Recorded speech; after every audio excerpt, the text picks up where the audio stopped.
Madam, Jaganmohan Reddy Vallabhaneni వంశీకి భారీ జలకి ఇవ్వబోతున్నారంటూ కూడా గత కొన్ని నెలలుగా మనం ఈ వార్త వింటూనే ఉన్నాం. రానున్న ఎన్నికల్లో ఎట్టి పరిస్థితుల్లో గన్నవరం సీట్ నీకు ఇవ్వను అంటూ కూడా జగన్మోహన్ రెడ్డి వల్లభనేని వంశీకి తేల్చి చెప్పినట్లు, ఒకవేళ ఇచ్చినా గన్నవరం నుంచి కాకుండా వేరే నియోజకవర్గం నుంచి పోటీ చేయించే యోచనలో జగన్మోహన్ రెడ్డి ఉన్నాడంటూ కూడా ఒక వార్త సోషల్ మీడియాలో చక్కర్లు కొడుతూ ఉంది. ఏంటి మేడం, యార్లగడ్డ అక్కడ తొలి విజయం సాధించినట్లేనా అంటే ఏం చెప్తారు? ఖచ్చితంగా యార్లగడ్డ గెలుస్తాడు అని చెప్పి ఆల్రెడీనే చాలా సంకేతాలు వస్తున్నాయి ప్రజల దగ్గర నుంచి. వల్లభనేని వంశీ గనక అక్కడ టికెట్ ఇస్తే గనక కొంచెం హోరాహోరీ ఉండే అవకాశం ఉంది. కానీ గెలిచేది కష్టం, కొంచెం ఫైట్ టఫ్ అవుతుంది తప్పితే గెలవడు. అయితే అసలు వల్లభనేని వంశీకి సీట్ ఎందుకు ఇవ్వట్లేదు అనేది ఇక్కడ ప్రశ్న. మనం మాట్లాడుకోవాల్సింది ఏంటంటే ఎవరు గెలుస్తారు ఎవరు ఓడిపోతారు అనే దానికంటే కూడా అసలు వల్లభనేని గెలుపు గుర్రం కాదా? జగన్మోహన్ రెడ్డి దృష్టిలో వల్లభనేని వంశీ కూరలో వాడిన కరివేపాకు లాంటి వాడా? పని అయిపోయింది, నీతో పని అయిపోయింది, చూరు పట్టుకుని ఏలాడతావా, ఇంకో చోటకి ఎక్కడికో పంపిస్తా, చూరు పట్టుకుని ఏలాడవా, కనీసం నీ దగ్గర ఉన్న డబ్బులన్నా నీకు మిగులుతాయి. ఇది వాళ్ళు ఇచ్చిన క్లారిటీ. నువ్వు రాజకీయాల నుంచి పక్కకి వెళ్ళిపోయి ఉన్న డబ్బులతోటి జాగ్రత్తగా బతికితే బతుకు, లేదంటావా వేరే చోట ఇస్తాం, వేరే చోట ఇస్తే ఉన్న డబ్బులు కాసిన అయిపోతాయి. ఇది ఈ క్లారిటీ వాళ్ళు ఇవ్వక్కర్లా, వల్లభనేని వంశీ కూడా తెలుసుకోగలరు. వల్లభనేని వంశీ అనువుగాని చోట వెళ్ళి పోటీ చేస్తాడని అయితే నేను అనుకోను. వీళ్ళందరిలోకి కొడాలి నాని, రోజా, వీళ్ళందరికన్నా వల్లభనేని వంశీ తెలివైనోడు, అందుకే చివరిలో వెళ్ళాడు. వీళ్ళంతా ముందే వెళ్ళి కోతుల్లాగా గంతులేశారు అక్కడ, ఆయన చివరిలో వెళ్ళాడు అక్కడికి. ఏది ఏమైనప్పటికీ ఈ ముగ్గురు, ఇప్పుడు కొడాలి నాని, వల్లభనేని వంశీ, రోజా, ఈ ముగ్గురికి టికెట్లు దొరికేది కష్టం అనే పరిస్థితిలోకి ఇప్పుడు రాజకీయాల్లో నడుస్తున్న చర్చ అది. ఈ ముగ్గురికి దొరికేది కష్టమని. ఈ ముగ్గురికి ఎందుకు దొరకట్లేదు, దొరకని పరిస్థితులు ఎందుకు తీసుకొస్తున్నారు అంటే, వీళ్ళే అసమ్మతి రాజేసి ఆ నియోజకవర్గాల్లో మీ పరిస్థితి బాగలేదు, మీ గ్రాఫ్ బాగలేదు, మీ గురించి ప్రజలు అనుకోవట్లేదు, సరిగా అనుకోవట్లేదు, మీరు గెలవరంట, నేను ఎలాగో ఓడిపోయే ప్రాంతాల్లో మిమ్మల్ని వేస్తా, ప్రదేశం మారింది కాబట్టి ఓడిపోయారు అనే ఒక సింపతి అయినా మీకు దక్కుతుంది, వెళ్తారా నేను చెప్పిన చోటకి వెళ్ళండి, లేదంటే మూసుకుని ఇంట్లో కూర్చోండి, రాజకీయాల నుంచి విరమించుకోండి. ఇప్పుడు ఈ ముగ్గురికి ఇంకో రాజకీయ పార్టీలో చేర్చుకునే పరిస్థితి లేదు. కాంగ్రెస్ వాళ్ళు చేర్చుకోరు, తెలుగుదేశం వాళ్ళు అసలే చేర్చుకోలేరు. దాదాపు వీళ్ళ రాజకీయ భవిష్యత్తు సమాధి అయిపోయిందనే చెప్పుకోవచ్చు. ఆ పరిస్థితిలో వాళ్ళు ఉన్నారు ఇప్పుడు. వాళ్ళల్లో ఇప్పుడు మనం మాట్లాడుకునేది వల్లభనేని వంశీ గురించి. వల్లభనేని వంశీ పరిస్థితి కూడా ఇంతే, రాజకీయ జీవితం సమాప్తమైందని అనుకోవాలి.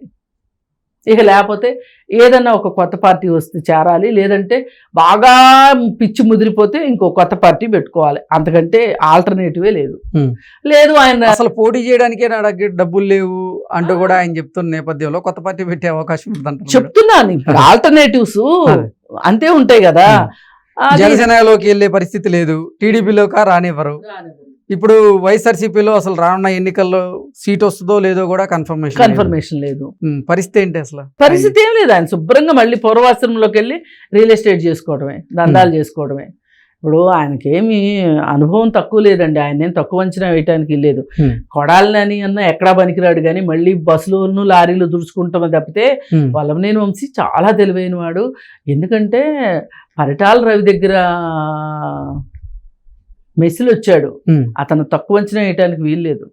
చాలా తెలివైన వాడు అతను ఎక్కడైనా బతకగలుగుతాడు. అందుకే రేపు ఎలక్షన్స్లో కూడా సీట్ లేదు గన్నవరం అంటే మాట్లాడకుండా ఉంటాడు తప్పితే వేరే చోటుకి వెళ్ళి పోటీ చేయడు. ఓకే, ప్రెజర్ చేయరా అంటారా జగన్మోహన్ రెడ్డిని? చేయడు, చేసినా గెలవనని అర్థమైపోతుంది. అర్థమైనాక ఎందుకు డబ్బులు పోగొట్టుకుంటాడు? మరి మీడియా ముందుకు వచ్చి ధీమాగా చెప్తున్నారు.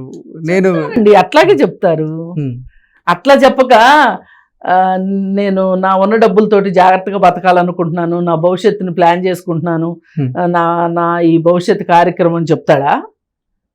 చెప్పడు కదా.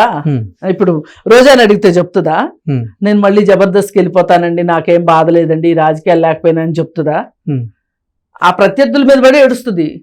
ఆ ప్రత్యర్థులంతా ఆమె సొంత పార్టీలో అసమ్మతివాదులంతా ఎక్కడి నుంచి వచ్చారు, ఎవరన్నతోటి వచ్చారు అని ఆలోచించి కారణం తెలిసి కూడా నోరు ఎత్తగలదా ఉమ్, జగన్మోహన్ రెడ్డికి వ్యతిరేకంగా? ఇప్పుడు జగన్మోహన్ రెడ్డి తలుచుకుంటే పెద్దిరెడ్డి రామచంద్రారెడ్డి నోరు మూయించలేడా అండి?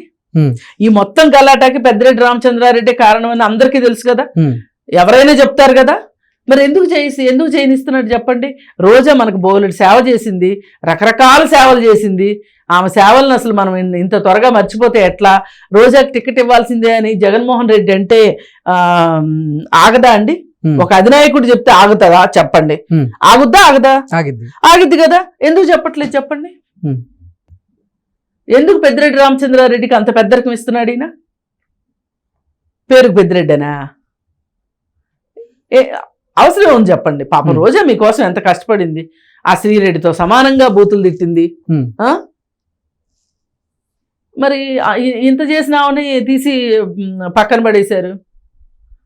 ఏది ఏమైనా రాజకీయాల్లో నిలదొక్కోవటం కానీ ఉమ్, మాట నెగ్గించుకోవటం కానీ అంత ఈజీ కాదు.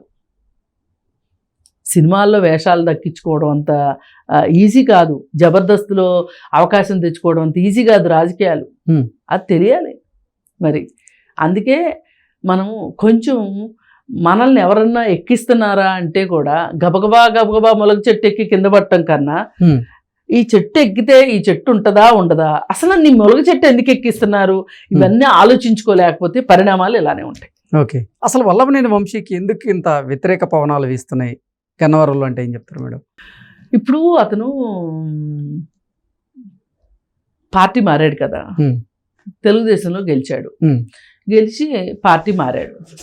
ఈ పార్టీ మారటం వెనకమాల కూడా ఇక్కడ కేసీఆర్ వేసిన పాచిక ఎవరి కోసం వేశాడు? జగన్మోహన్ రెడ్డి కోసం వేశాడు. ఎందుకు వేశాడు? చంద్రబాబు నాయుడు శత్రువు కాబట్టి వేశారు. వేస్తే మరి వల్లభనేని వంశీకి ఇక్కడ ఆస్తులు ఉన్నాయి హైదరాబాద్లో, అవి కూడా డిస్ప్యూట్ ఆస్తులు ఉన్నాయి. ఈ డిస్ప్యూట్ ఆస్తులని కాపాడుకోవాలి అంటే గనక ఇక్కడ ప్రభుత్వం అండ కావాలి. అందుకని చెప్పి దానిలో భాగంగా ఆయన పార్టీ మారాడు. పార్టీ మారినాడు ఏమన్నా మారినట్టు ఊరుకున్నాడా? ఎన్ని అవాకులు చవాకులు మాట్లాడాడు. ఇవన్నీ మాట్లాడిస్తేనే మాట్లాడిన మాటలు అని ఎవరికైనా అర్థమైపోతాయి, ఎవరికైనా అర్థమవుతాయి. ఇప్పుడు ఆయన అసెంబ్లీలో మాట్లాడినవి కానీ, బయట మాట్లాడినవి కానీ, లోకేష్ గురించి మాట్లాడినవి కానీ, భువనేశ్వర్ గారి గురించి మాట్లాడినవి కానీ రికార్డెడే కదా. అవన్నీ మాట్లాడాల్సిన అవసరం వచ్చింది నీకు? ఎవరి ప్రోద్బలంతో మాట్లాడావు? ఎవరిని మెప్పించడానికి మాట్లాడావు? ఇవన్నీ ప్రజలు చూడరు అనుకుంటున్నారా? గమనించరా? ప్రజలు గమనిస్తారు. అంటే నీ కిందకి నీళ్ళు వస్తాయేమో అంటే ఇంకొకళ్ళు ఎత్తిన నీళ్లు పోయటానికి నువ్వు సిద్ధపడ్డావు అంటే నువ్వు ఎంత స్వార్థపరుడు అని ఆలోచించరా ప్రజలు? అదే జరిగింది వల్లభనేని వంశీ విషయంలో. గన్నవరంలో అసలు గట్టి క్యాండిడేట్ ఉంటే కాదు కూడదు అని చెప్పి జూనియర్ ఎన్టీఆర్ మాట కోసం, జూనియర్ ఎన్టీఆర్ పంతం కోసం అక్కడ చంద్రబాబు నాయుడు గొంతు మీద కూర్చుని మరీ జూనియర్ ఎన్టీఆర్ ఇప్పించాడు టికెట్ వల్లభనేని వంశీకి. ఒక సీనియర్ పార్టీ అభ్యర్థినే కాదు, ఒక నాయకుడిని కోల్పోవాల్సి వచ్చింది అక్కడ. ఇంకా ఆ నాయకుడు నిబ్రమైన నాయకుడు కాబట్టి నిలబడ్డాడు. ఇప్పటిదాకా వెయిట్ చేశాడు, ఇప్పుడు సీట్ ఇస్తే తీసుకుంటున్నాడు. మరి ఇప్పుడు పార్టీలో ఏదో కారణం చేత ఎవరో ఒకరు మన గట్టిగా పట్టుదల పట్టారు అని చెప్పి అసలైన నాయకుడిని పోగొట్టుకుంటే ఎలా ఉంటుంది? అదే జరిగింది. ఇప్పుడు వల్లభనేని వంశీ ఏదో ఉద్ధరిస్తాడు అనుకున్నాడు చంద్రబాబు నాయుడు కూడా. ఏదో అంటారు చూడండి, వానొస్తుందని చెంబులో నీళ్లు బారబోసుకున్నట్లు అదే జరిగింది వల్లభనేని వంశీ విషయంలో. పైగా అన్నిటినీ మించి అతను వ్యాఖ్యానాలు అస్సలు సమర్థనీయంగా లేవు. చంద్రబాబు నాయుడు మాట్లాడినా, భువనేశ్వర్ని మాట్లాడినా, లోకేష్ని మాట్లాడినా అది వ్యక్తిత్వం అనిపించుకోదు. అందుకని పైగా అతని మీద ఇంతకు ముందున్న ఆరోపణలతో చూస్తే గనక ఇప్పుడు ఈ మాట్లాడి పెద్ద విషయాలే కాదనిపిస్తుంది. ఏది ఏమైనప్పటికీ అతనికి సీటు ఇచ్చేది లేదు అని చెప్పి జగన్మోహన్ రెడ్డి చెప్పేయటం, తదనుగుణంగా ఈయన రాజకీయ జీవితం చరమాంకానికి రావటం ఒకేసారి జరిగింది. Okay madam, thank you. Thank you.